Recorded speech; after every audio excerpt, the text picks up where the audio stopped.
వారి ఆప్యాయత ఏమైందో తెలీదు.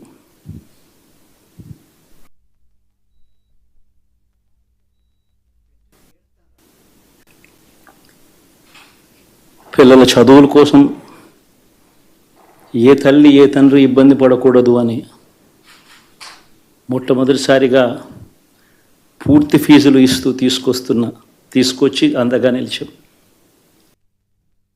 స్కూల్లో ఎప్పుడూ చూడని మార్పులు తీసుకొచ్చాం. దాదాపుగా 12 లక్షలు మందికి సంవత్సరానికి మంచి జరిగిస్తూ ఆ పిల్లలు అభిప్రాయంతో కూడా తెలియదు.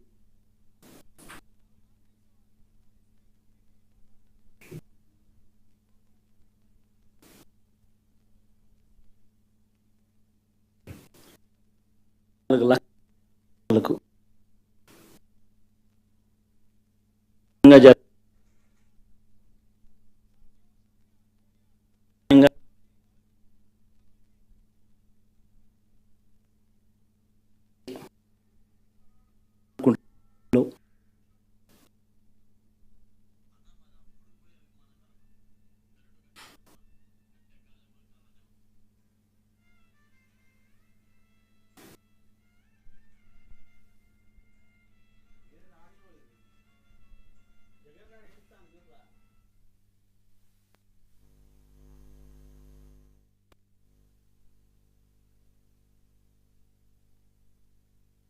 కార్యక్రమంగా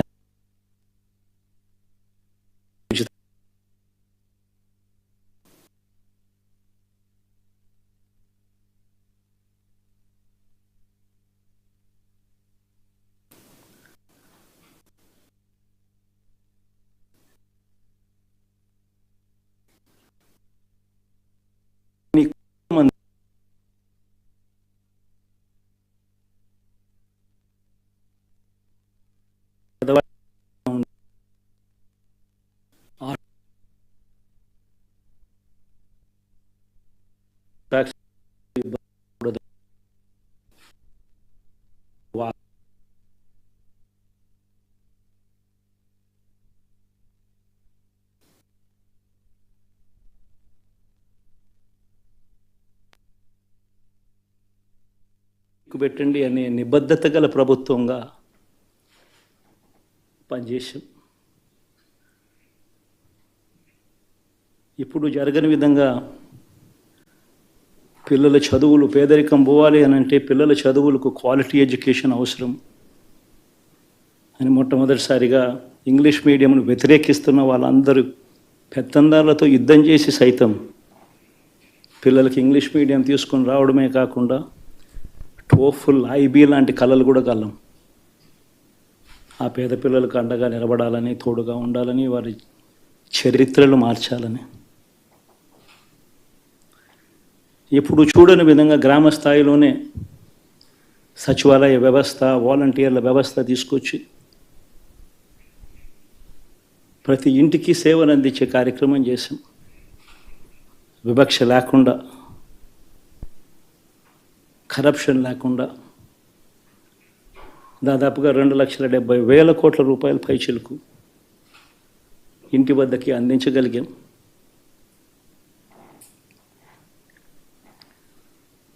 ఇప్పుడు చూడని మార్పులు తీసుకురావడమే కాకుండా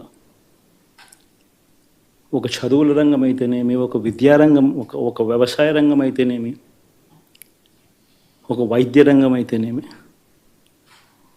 ఏ పేదవాడు ఎప్పుడూ ఇబ్బంది పడకూడదు అని ఎప్పుడు ఊహించని విధంగా మార్పులు తీసుకొస్తూ పేదవాడికి అండగా నిలబడగలిగాం.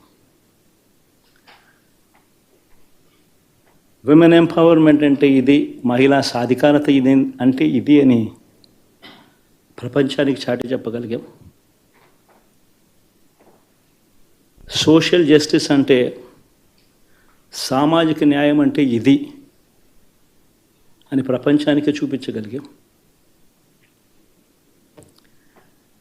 మరి ఇన్ని గొప్ప మార్పులు చేసిన తర్వాత, ఇన్ని కోట్ల మందికి మంచి జరిగిన తర్వాత మరి అభిమానం ఏమైందో, ఆప్యాయత ఏమైందో తెలియదు. లేకుండా కరప్షన్ లేకుండా దాదాపుగా 2,70,000 కోట్ల రూపాయల పైచిలకు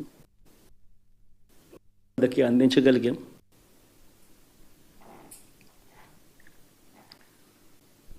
ఇప్పుడు చూడని మార్పులు ఏం జరిగిందో దేవుడికి తెలుసు. పెద్ద నేనైతే చేయగలిగింది ఏమీ లేదు. ప్రజల తీర్పు తీసుకుంటాం. ఊహించని విధంగా మార్పులు తీసుకొస్తూ పేదవాడికి అండగా నిలబడగలిగాం. విమెన్ ఎంపవర్మెంట్ అంటే ఇది, మహిళా సాధికారత ఇది అని ప్రపంచానికి చాటి చెప్పగలిగాం. సోషల్ జస్టిస్ అంటే, సామాజిక న్యాయం అంటే ఇది అని ప్రపంచానికి చూపించగలిగాం. ఇన్ని గొప్ప మార్పులు చేసిన తర్వాత ఇన్ని కోట్ల మంది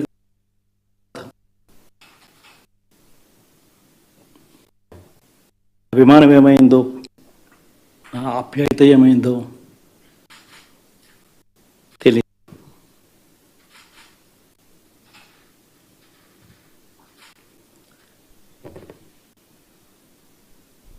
ఎవరో మోసం చేశారో, ఎవరో అన్యాయం చేశారు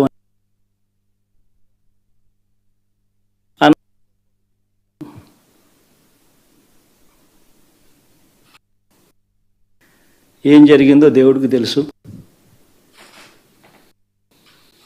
పెద్ద నేనైతే చేయగలిగింది ఏమీ లేదు. ప్రజల తీర్పు తీసుకుంటాం. కానీ మంచి చేయడానికి మాత్రం ఖచ్చితంగా ఉంటాం. స్టార్ క్యాంపెయినర్గా నాకు తోడుగా నిలబడిన నా అక్క చెల్లెమ్మలకు, అన్నదమ్ములకు, మీ అందరికీ మనస్ఫూర్తిగా మీ అందరికీ కూడా కృతజ్ఞతలు తెలియజేస్తా ఉన్నాను.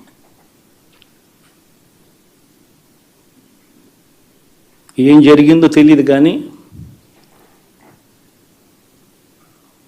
ఏమి చేసినా, ఎంత చేసినా ఇంకా 40% ఓటు బ్యాంకు మాత్రం తగ్గించలేకపోయారు. ఖచ్చితంగా మళ్ళీ ఇక్కడి నుంచి లేస్తాం.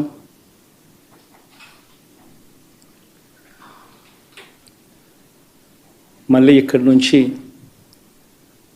గుండె ధైర్యంతో నిలబడి మళ్ళీ లేస్తాం. ప్రతిపక్షంలో ఉండడం కొత్త కాదు, పోరాటాలు చేయడం అంతకన్నా కొత్త కాదు. నా రాజకీయ జీవితం అంతా కూడా ప్రతిపక్షంలోనే గడిపా, ఈ 5 సంవత్సరాలు తప్ప. పోరాటాలే చేశా. రాజకీయ జీవితంలో ఎవడు చూడని కష్టాలు కూడా అనుభవించా.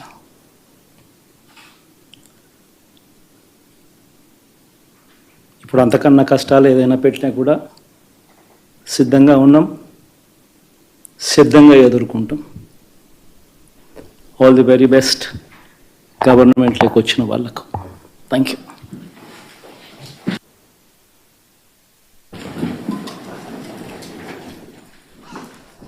ఎలా ఉండబోతుంది?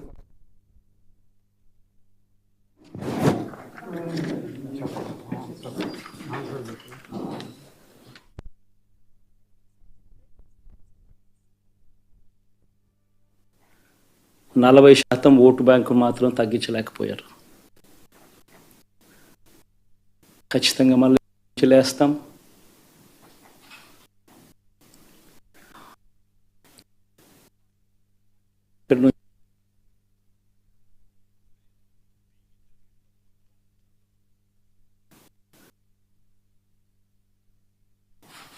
పోరాటాలు చేయడం అంతకన్నా కొత్త కాదు.